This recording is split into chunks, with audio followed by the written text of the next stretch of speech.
Olá, queridos, sejam bem-vindos a mais um encontro semanal aqui no canal A Bíblia na Minha Vida. Num Rio de Janeiro com calor de 40 graus, estamos aqui para apresentar o nosso último estudo que tem como tema Escolham Hoje. Foram 13 semanas estudando esse manual aqui, que tem como tema geral Lições de Fé no livro de Josué. E hoje nós vamos revisar o último estudo. Eu quero agradecer a tua companhia, a tua audiência, a todos os que estão inscritos já no meu canal. Que Deus abençoe a cada um. Deus abençoe também as vezes que você compartilhou esse estudo com outras pessoas, me ajudando a pregar o Evangelho, me ajudando a testemunhar a palavra de Deus para outras pessoas. Isso é importante. Isso é o que faz de nós missionários do Senhor. Então vamos aqui para estudar, ou melhor dizendo, revisar a 13ª lição. Você já tem a sua outra lição que vai começar daqui a pouquinho, né? Dia 27 nós vamos, ou amanhã, para quem está me assistindo, hoje no dia 26 de dezembro, amanhã dia 27 de dezembro nós estamos começando mais uma lição, ou seja, mais um guia de estudo da lição da Escola Sabatina. Olha só, esse é o guia de estudo novo, que tem como tema Cristo em Filipenses e Colossenses. Você que ainda não tem a sua lição da Escola Sabatina, entre em contato imediatamente com o WhatsApp comercial da Casa Publicadora, aqui na região do Rio, é o DDD 21 3872 7375. Vou repetir, DDD 21 3872 7375. Fique municiado aí da lição da Escola Sabatina, outros livros e bíblias que você quiser adquirir. Você está vendo aqui o arsenal de livros, bíblias e comentários que eu tenho na minha biblioteca particular. Se você deseja ter a sua, adquira bons livros na Casa Publicadora. Tenho certeza que isso vai fazer um grande diferencial na sua vida, no seu ministério e na sua família. Vamos juntos então iniciar aqui a nossa última jornada. O capítulo 24 do livro de Josué é o último capítulo do livro. Está aqui, abra aí a Bíblia. Nós vamos ler aqui alguns versos para poder sintetizar o que nós estudamos durante a semana. Eu tenho certeza que vai ser uma bênção. O verso aqui para memorizar, que é o fundamento aqui do nosso estudo, está bem aqui. Ele se encontra em Josué capítulo 24, no verso 15. E eu leio: Mas se vocês não quiserem servir ao Senhor, escolham hoje a quem vão servir. Eu e a minha casa serviremos o Senhor. Essas são palavras do líder, já quase em plena aposentadoria, Josué. É interessante nós vemos algo aqui para nos fundamentar. O capítulo 24 de Josué, ele é um capítulo muito especial. É o segundo e último discurso de Josué. E nós vemos aqui que o capítulo todo não foi escrito por Josué. Principalmente aqui os versos de 29 a 33, eles foram escritos por um escrivão inspirado. Nós não sabemos quem é, não existe aqui um apontamento bíblico para que nós possamos conhecer essa pessoa, mas os demais versículos, ou versículos anteriores, do 1 ao 28, foram narrativas de Josué, seus últimos momentos ali como líder de Israel e últimos momentos também de vida, já que o verso 29 a 33 do capítulo 24 é uma narrativa de um escrivão inspirado sobre o sepultamento de Josué, dos ossos de José e também do sacerdote Eleazar. Então, queridos, a estrutura do capítulo 24 de Josué é uma estrutura de cerimônia de renovação, de aliança. O que vem a ser isso? É simples, se nós tomarmos aqui em consideração o todo do capítulo, nós vemos que o capítulo 24 tem uma introdução, onde o Senhor Deus é identificado. Também existe aqui uma recapitulação da história de Israel, principalmente bênçãos, ou as bênçãos que o Senhor concedeu ao povo súdito, né? Que é Israel.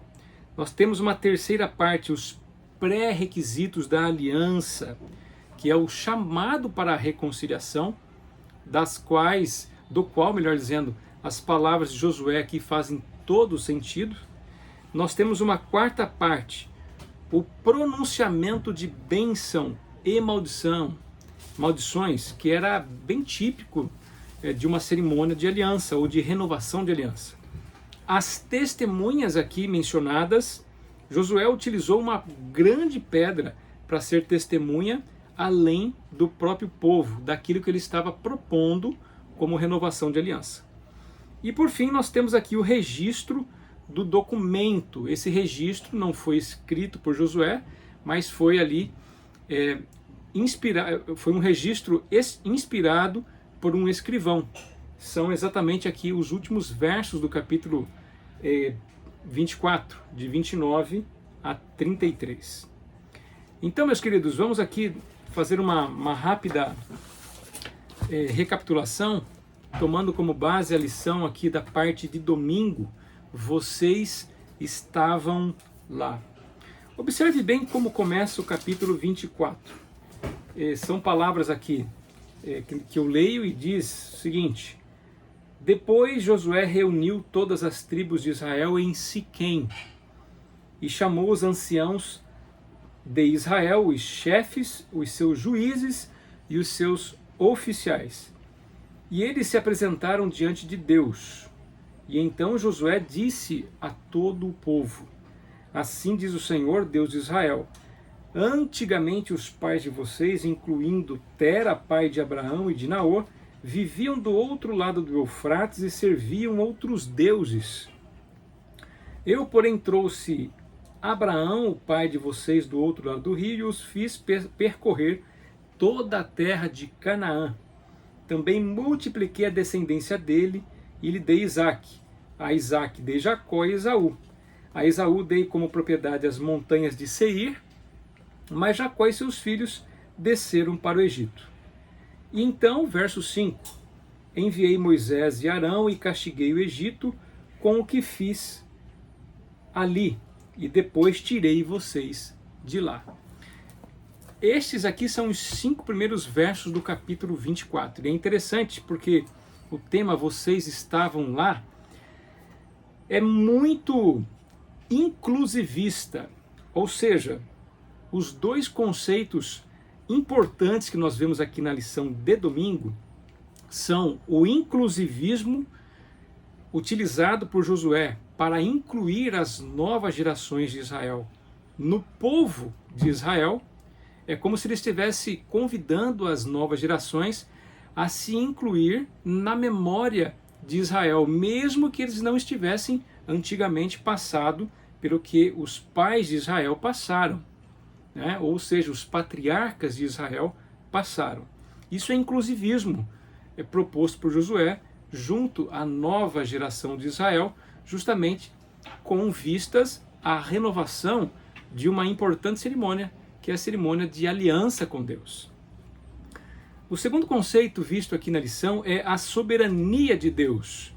No relato aqui das bênçãos que Deus concedeu para Israel ao longo da sua peregrinação, nós podemos destacar o quanto Deus é soberano e o quanto Deus foi o cuidador, Deus foi o progenitor, Deus também foi ali o provedor do povo de Israel. Desde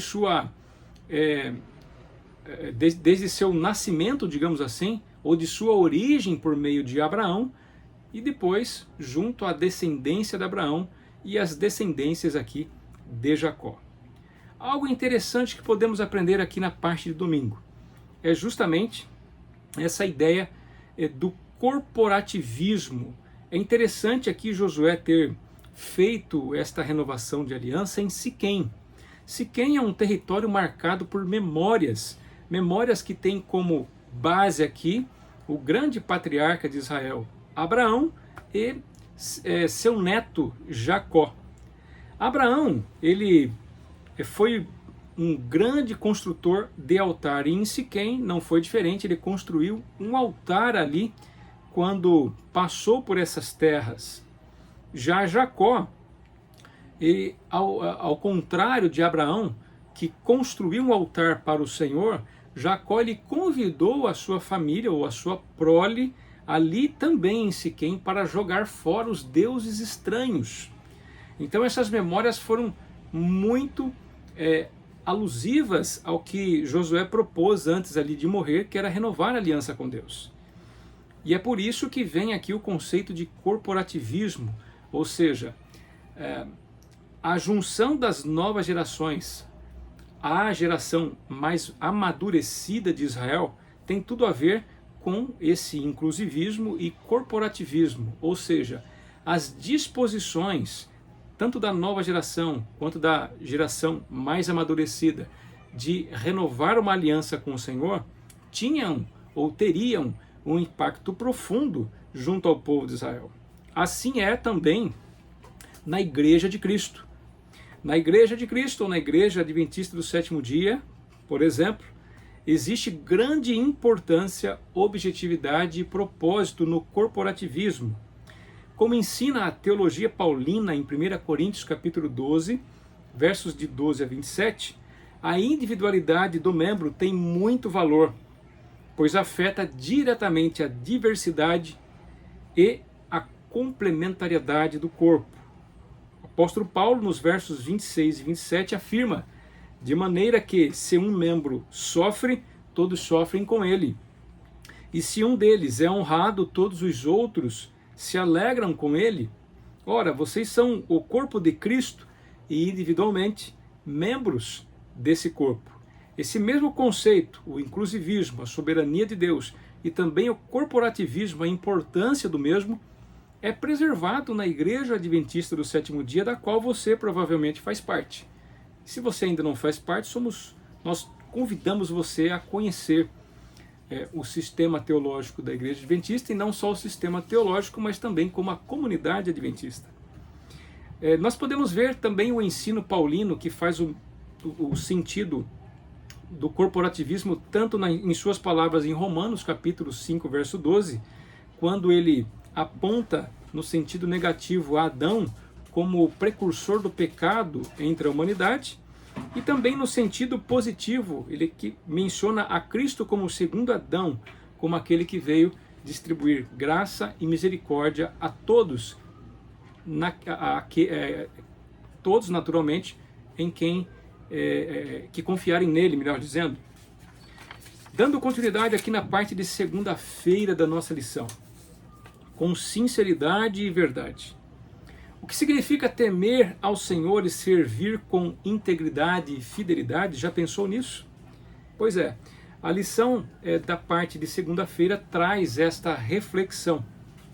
E aqui nós podemos aprender dois importantes conceitos. Devemos temer ao Senhor manifestando 3 tipos de sensibilidade: o senso de santidade de Deus, o senso da pecaminosidade humana e o senso do dever e responsabilidade. Segundo, devemos também servir ou trabalhar para o Senhor de modo confiável ou perfeitamente comprometido. É o que diz aqui justamente em Josué capítulo 24, no verso 14 e 15, com a palavra tamim, que reflete a ideia de integridade. E também fidedigno e estável, esse deve ser o nosso trabalho ao Senhor, constante, como reflete bem a palavra hebraica remete, que nós vemos aqui em Josué capítulo 24, versos 14 e 15, que diz: agora, pois, temam o Senhor e o sirvam com integridade e fidelidade, Joguem fora os deuses que os pais de vocês serviam do outro lado do Eufrates e no Egito, e sirvam ao Senhor. Mas se vocês não quiserem servir o Senhor, escolham hoje a quem vão servir. Se os deuses a quem os pais de vocês serviram do outro lado do Eufrates, ou os deuses dos amorreus em cuja terra vocês estão morando. Eu e minha casa, como disse Josué, serviremos o Senhor. O apóstolo Paulo também já aconselhava Timóteo da seguinte forma, em 1 Timóteo capítulo 4, versos 14 e 15. Não seja negligente para com o dom que você recebeu, o qual foi dado mediante profecia, com a imposição das mãos do presbítero. Medite estas coisas e dedique-se a elas, para que o seu progresso seja visto por todos. Portanto, sinceridade e verdade são atributos fundamentais para servir ao Senhor e trabalhar em sua obra. Muito bem, queridos, parte de terça-feira, livres para servir. Aqui Josué utilizou o conceito da coletividade para fazer um apelo individual. Palavras que foram vistas em Josué capítulo 16, no verso 18, onde nós lemos o seguinte: então o povo respondeu, longe de nós abandonar o Senhor para servir outros deuses, porque o Senhor é o nosso Deus. Ele é quem nos tirou, a nós e a nossos pais, da terra do Egito, da casa da servidão. Ele é quem fez estes grandes sinais aos nossos olhos e nos guardou por todo o caminho em que andamos e entre todos os povos pelos meios dos quais passamos. É o povo respondendo aqui a Josué. O Senhor expulsou diante de nós todas estas gentes, até o amorreu, morador da terra. Portanto, nós também serviremos o Senhor, pois Ele é o nosso Deus. Assim, Josué, como líder experimentado e formado sob a disciplina dos desafios de servir ao Senhor, colocou para Israel a seguinte escolha: se não quiserem servir ao Senhor, escolham hoje entre os deuses da Mesopotâmia, ou seja, dos patriarcas, dos pais, ou os deuses de Canaã, ou seja, da terra conquistada. Enfim, por que Josué fez essa escolha? Por que Josué propôs essa escolha? É algo importante para nós meditarmos. O que ele desejava ensinar? Seria possível servir a Deus com todas as forças, conforme o que os israelitas responderam quando Josué os propôs essa escolha? O que vocês acham? Meditem aí. 3 pontos interessantes para nós sabermos aqui ao responder essas questões. Primeiro, Josué queria deixar claro que servir a Deus é algo sério. Nós não podemos fazer por impulso ou por falta de opções. É por isso que Josué colocou, olha, decidam hoje a quem vocês vão servir. Vocês têm opções, vocês têm os deuses de seus pais, dos patriarcas da Mesopotâmia, ou os deuses de Canaã. Então não sirvam o Senhor por impulso, em outras palavras. Não lhes faltam as opções para servir a Deus ou a deuses. Que Deus não seja a sua última opção ou a sua única opção, né? Josué deu escolhas para eles por esse motivo. Segundo, servir a Deus é uma decisão pessoal e livre. Josué não estava pressionando, mas como um povo que havia sido liberto e estava agora agindo mediante a liberdade que tinham, uma vez que foram redimidos, ou seja, foram tirados da escravidão, eles precisavam saber como exercer a liberdade ou a sua livre consciência. Portanto, eles precisariam entender que Deus, ou servir a Deus, é uma decisão pessoal e livre, não podendo ser influenciada por grupos ou por pressão. E terceiro, servir a Deus com as próprias forças é algo impossível. Ponha isso na sua cabeça. Se nós observarmos a história de Israel, todas as vezes que eles disseram que ia servir ao Senhor, mesmo ali diante do pé do Sinai, dizendo que ia servir ao Senhor, qual foi o próximo passo? Adorar aos bezerros de ouro. Josué destacou as fragilidades do ser humano diante de um Deus santo e zeloso. Por isso, ele respondeu no verso 19: vocês não poderão servir o Senhor, porque é Deus santo, Deus zeloso, que não perdoará a transgressão e o pecado de vocês. Se abandonarem o Senhor e servirem deuses estranhos, ele se voltará contra vocês. Ele os fará mal e os destruirá depois de lhes ter feito o bem. Josué chama a atenção do povo. O próprio Jesus já alertava sobre a presunção de confiar nas obras próprias como uma meritocracia para o serviço do Senhor. Jesus diz: nem todo o que me diz Senhor, Senhor, entrará no reino dos céus, mas aquele que faz a vontade de meu Pai que está nos céus. Muitos naquele dia vão dizer: Senhor, Senhor, nós não profetizamos em seu nome? Em seu nome não expulsamos demônios? E em seu nome não fizemos muitos milagres? Então lhes direi claramente, o Senhor Jesus diz: eu nunca conheci vocês. Afastem-se de mim, vocês que praticam o mal. Mateus capítulo 7, versos de 21 a 23. Portanto, queridos, nós vemos que servir ao Senhor é algo sério, é uma decisão livre e precisa ser muito bem refletida. Não por falta de opções, porque opções existem muitas, mas realmente de todo o coração. Enfim, a parte de quarta-feira, os perigos da idolatria.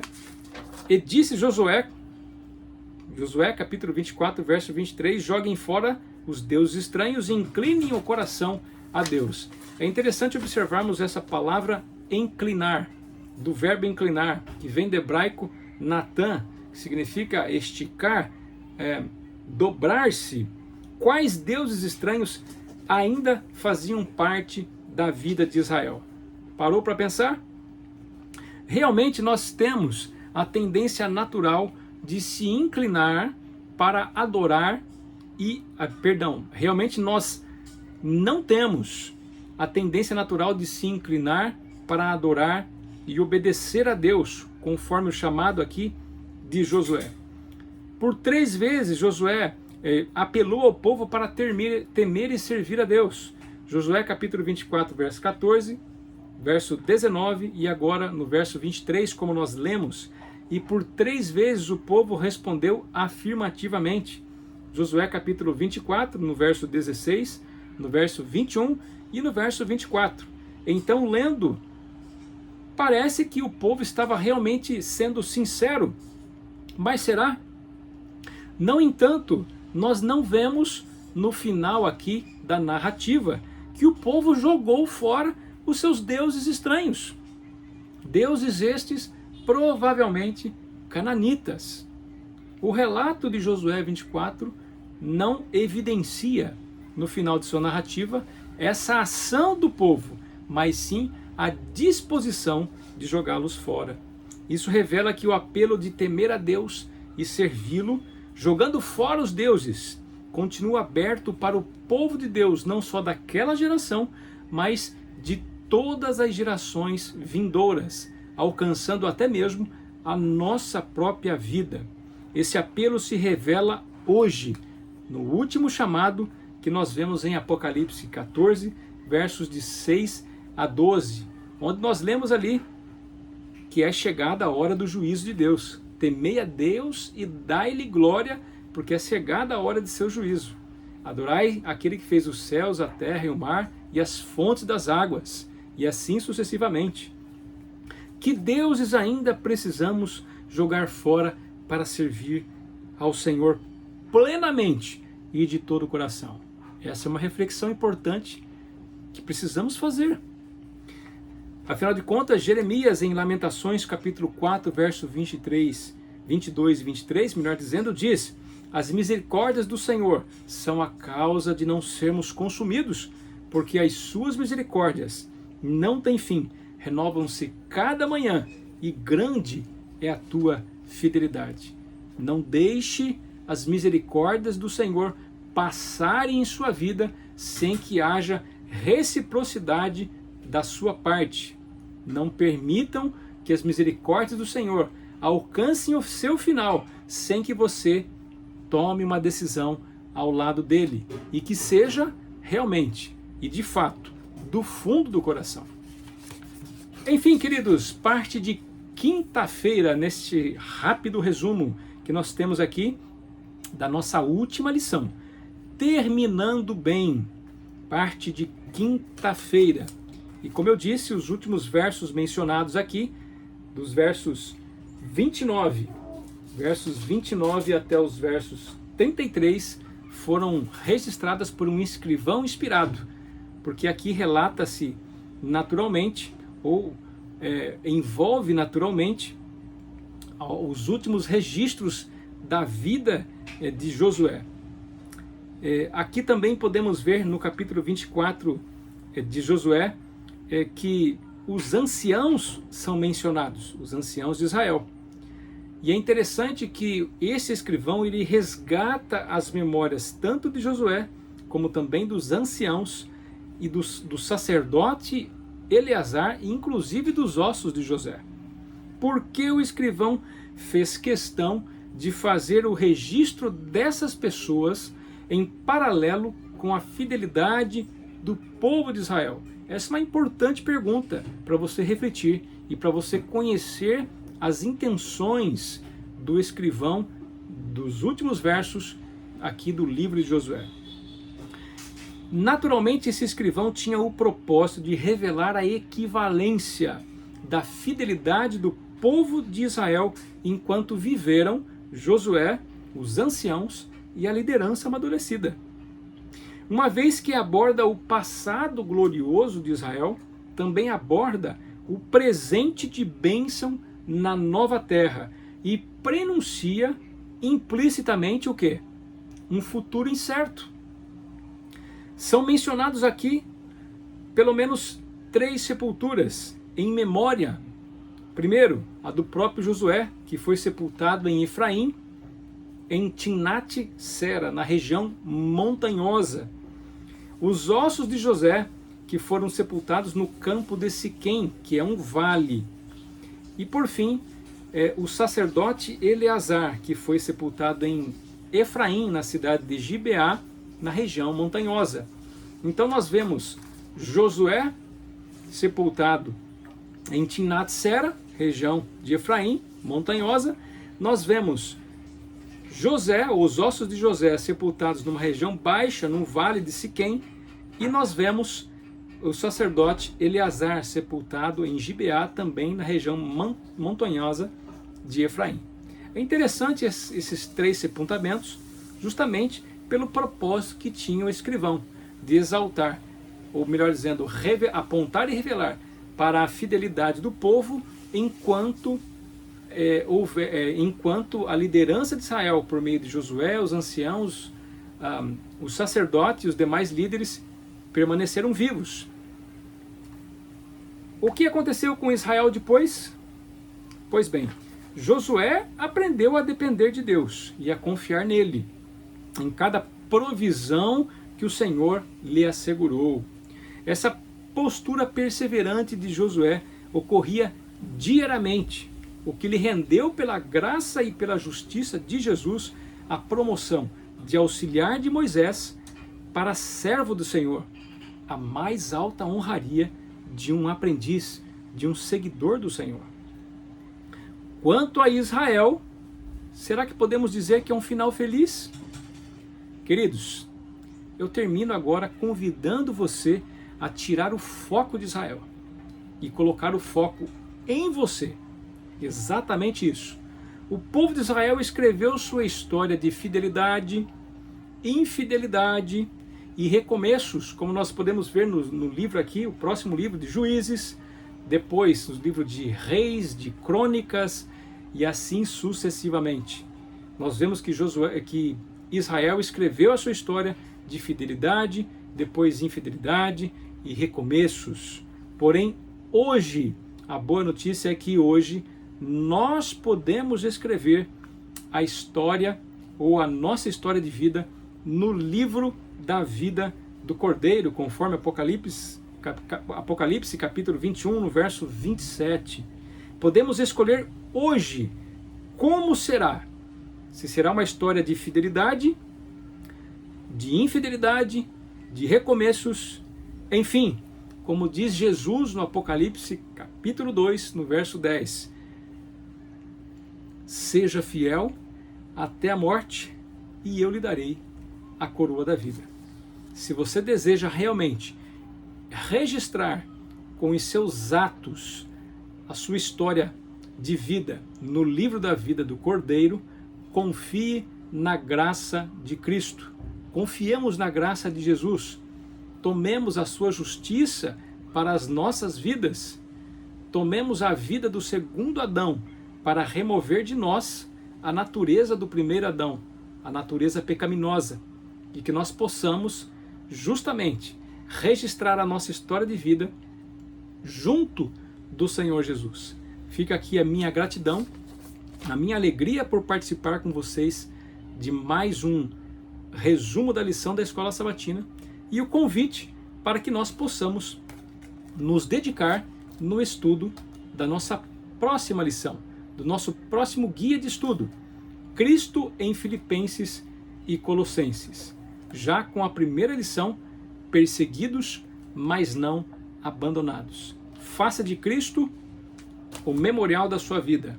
Faça de Cristo o prêmio máximo da sua carreira.